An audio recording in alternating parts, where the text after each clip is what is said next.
Bullies kidnapped new girl after class. 30 minutes later, police helicopters circled overhead. The sirens were already screaming through the quiet suburbs when the first helicopter sliced across the sky.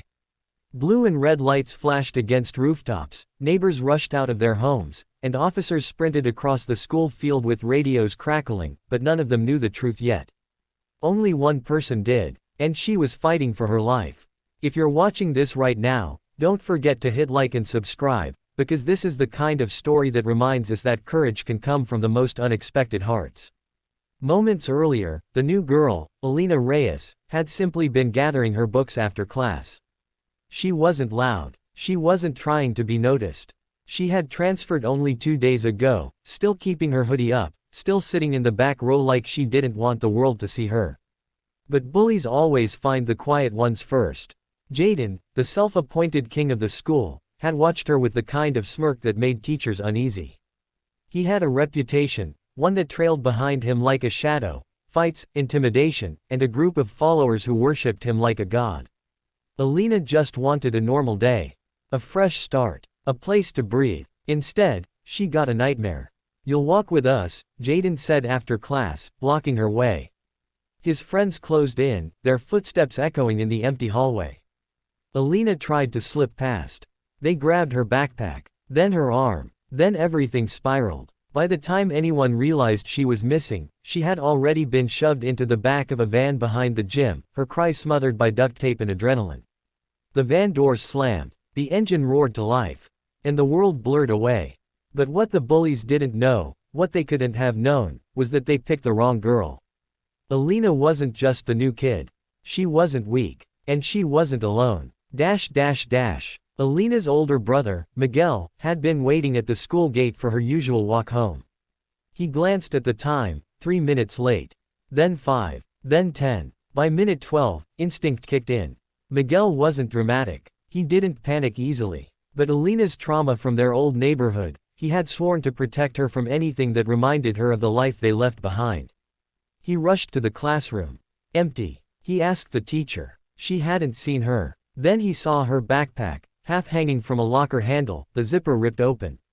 Something was terribly, terribly wrong. He didn't waste a second. He ran straight to the front office. Within minutes, the school alarm triggered a missing student alert. And 12 minutes later, police were racing to campus. Meanwhile, in the van, Alina fought to breathe through the panic. Her wrists were bound, the boys laughing like this was some twisted prank. Jaden turned around from the passenger seat. "Relax," he sneered. "We're just gonna scare you a little. New kids need to learn the rules. Scare her, break her, make her afraid of them." That was their plan. But fear has two sides. And sometimes, the quietest person holds the storm.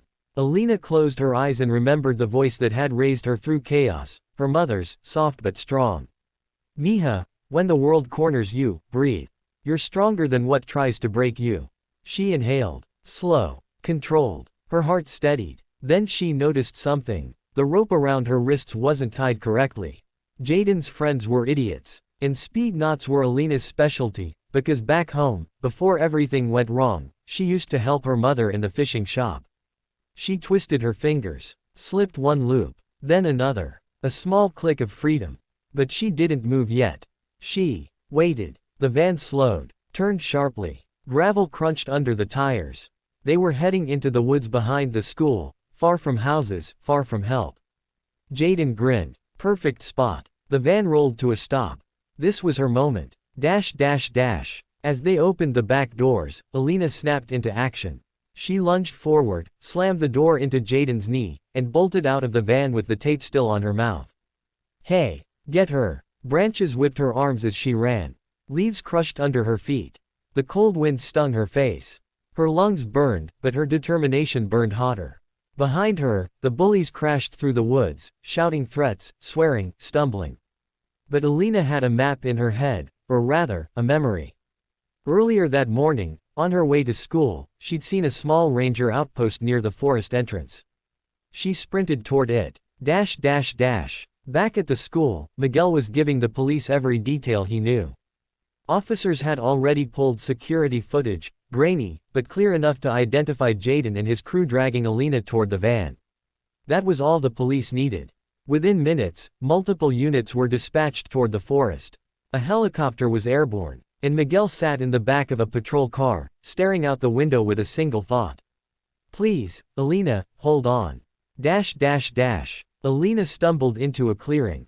Her legs shook. Her chest heaved. She ripped the tape off her mouth, skin burning. Then she saw it, the ranger cabin. Old, wooden, small, but with a radio antenna on top. Hope surged through her like lightning. She banged on the door. No one answered. She shoved it open, unlocked. Inside, dusty equipment lined the walls.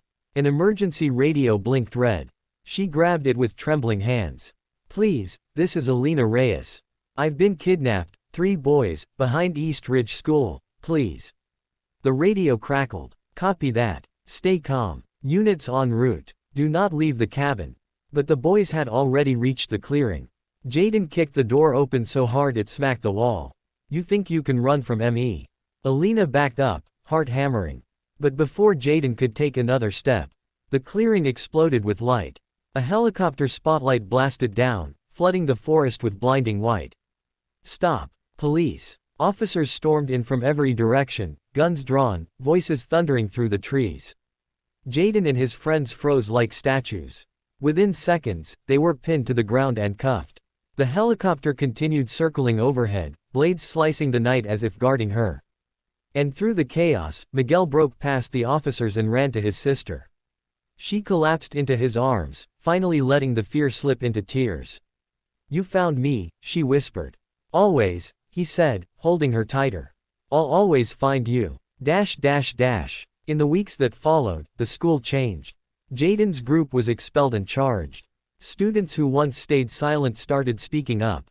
And Alina, shy, quiet, invisible, became a symbol of strength. Not because she fought like a hero. Not because she ran like a warrior. But because she survived, and refused to be broken. And little by little, she learned something she hadn't felt in years. She was safe. She was seen. She belonged. And her story reminded everyone who heard it. Courage doesn't mean you're not afraid. It means you choose to rise anyway.